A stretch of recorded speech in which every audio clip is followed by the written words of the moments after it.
সঞ্জীবনী সংগঠন ও কালচিনি গ্রাম পঞ্চায়েতের পক্ষ থেকে আজ ভাটপাড়া চা বাগানে মেগা হেলথ ক্যাম্প আয়োজিত হলো। এদিনের শিবিরে একাধিক বিশেষজ্ঞ চিকিৎসক দ্বারা এলাকার বাসিন্দাদের স্বাস্থ্য পরীক্ষা করানোর ব্যবস্থা করা হয়।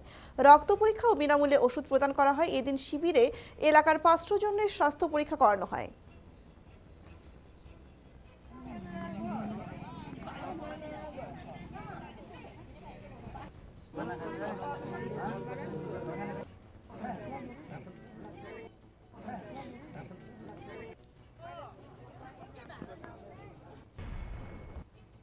কেন এই উদ্দেশ্যটা স্যার একটু বলুন।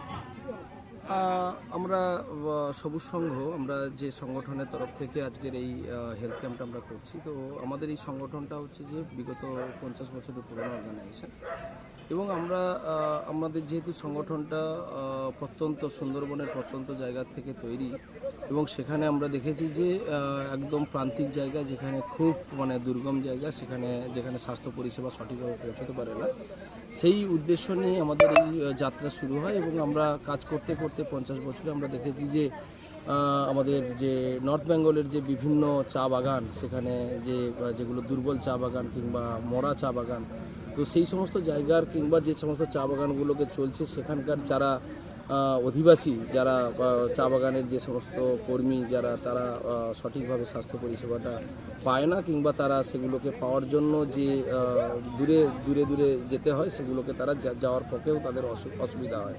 সেই উদ্দেশ্য নিয়েই আমরা সবুজ সংঘ বিগত 2010 সাল থেকে আমরা এই নর্থ বেঙ্গলের বিভিন্ন চা বাগানে আমরা স্বাস্থ্য, শিক্ষা এবং জীবন জীবিকা নিয়ে আমরা কাজ শুরু করি।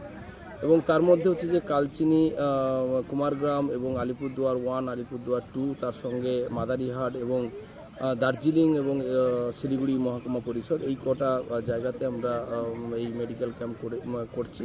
এবং সেখানে আমাদের মূল উদ্দেশ্য হচ্ছে যে এই চা বাগান এবং চা বাগান সংলগ্ন যে সমস্ত অধিবাসী, তারা যাতে করে স্বাস্থ্যটা তাদের দোরগোড়ায় পৌঁছায় এবং তারা সুস্থ, কেবলমাত্র ডাক্তারি পরিষেবা নয়, ডাক্তারি পরিষেবার সঙ্গে সঙ্গে তারা বিনা পয়সায় ওষুধ এবং তাদের যে রক্ত পরীক্ষা, এই জিনিসগুলো যাতে করে তারা ভালোভাবে পেতে পারে।